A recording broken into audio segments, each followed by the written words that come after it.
विष्णुदेव के राज्य में मां दुर्गा का अपमान। मुर्गा फॉर्म में बन रहा था भोग का सामान। पैकेट पर लिखा था पवित्र वातावरण में निर्मित। छापेमारी में दिखी बड़ी गंदगी।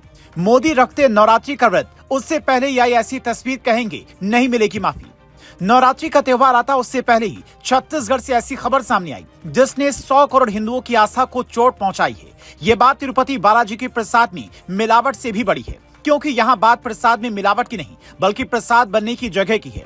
वो कोई मंदिर या फिर पवित्र जगह नहीं थी, बल्कि एक पोल्ट्री फार्म था जहाँ मुर्गियां पाली जाती हैं, जहाँ की दुर्गंध दूर तक महसूस होती है। और इसकी वानगी इस तस्वीर में देखिए। सफेद रंग के पैकेट में जो प्रसाद रखा है और इसके नीचे जो लाइन लिखी है उसे ध्यान से पढ़िए। लिखा है साफ एवं पवित्र वातावरण में निर्मित। इस प्रसाद को एक पोल्ट्री फार्म परिसर में बनाया जाता था, जिसके मालिक का नाम है मजहर खान। यह सिलसिला कितने वक्त से चल रहा था इसका खुलासा भी नहीं हुआ है, लेकिन जैसे खाद्य एवं औषधि विभाग की टीम ने उसकी पोल्ट्री फार्म पर छापा मारा, कई बड़े राज खुलकर सामने आए। जिला खाद्य एवं औषधि अधिकारी डोमेंद्र ध्रुव बताते हैं, डोंगरगढ़ ब्लॉक के राका गाँव में एवन ट्रेडर्स में छापा मारा गया। हमें सूचना मिली थी कि यहाँ से डोंगरगढ़ सहित कई धार्मिक स्थलों में इलायची दाने का सप्लाई किया जा रहा है। यहाँ प्रसाद पैकेट में एक्सपायरी डेट अंकित नहीं की गई है। ऐसे में प्रसाद की गुणवत्ता जांच करना जरूरी है। यहाँ से प्रसाद का सैंपल जब्त किया गया और जांच के लिए भेजा गया। गड़बड़ी मिलने पर आगे की कार्रवाई की जाएगी।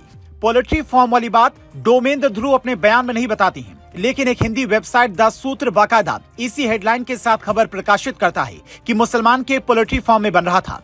मनोकामना पूरी करने वाली मंदिर का प्रसाद। इस मंदिर की मान्यता इतनी बड़ी है कि कहते हैं जो भी मन्नत मांगो मां बंगलामुखी जरूर पूरा करती हैं। क्या है मां बमलेश्वरी मंदिर का इतिहास? राजनांदगांव जिले के डोंगरगढ़ में 1600 फीट ऊंचे पहाड़ पर माता का मंदिर स्थित है। कहते हैं कि राजा कामसेन की घोर तपस्या से प्रसन्न होकर मां यहाँ पर विराजमान हुई थी। राजा विक्रमादित्य मां बंगलामुखी के उपासक थे, इसीलिए इतिहास उज्जैन से भी जुड़ा है। करीब 1100 सीढ़ियां चढ़कर इस मंदिर में भक्त दर्शन के लिए जाते हैं, लेकिन अब उन भक्तों की आस्था अंदर ही अंदर उन्हें कचोट रही है। वो खुद से ही ये सवाल पूछ रहे हैं कि आखिर हमारी शुद्धता को भंग करने की ये कैसी साजिश है।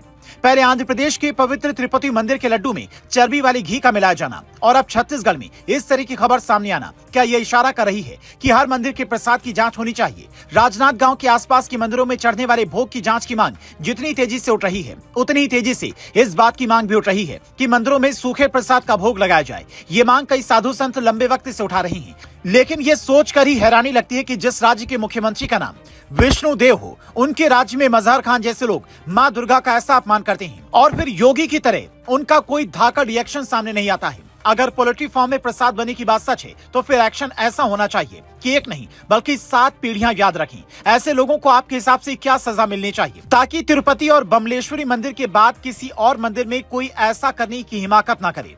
ये ऐसे वक्त में हो रहा है जब कुछ ही दिनों में नवरात्रि का त्योहार शुरू होने वाला है।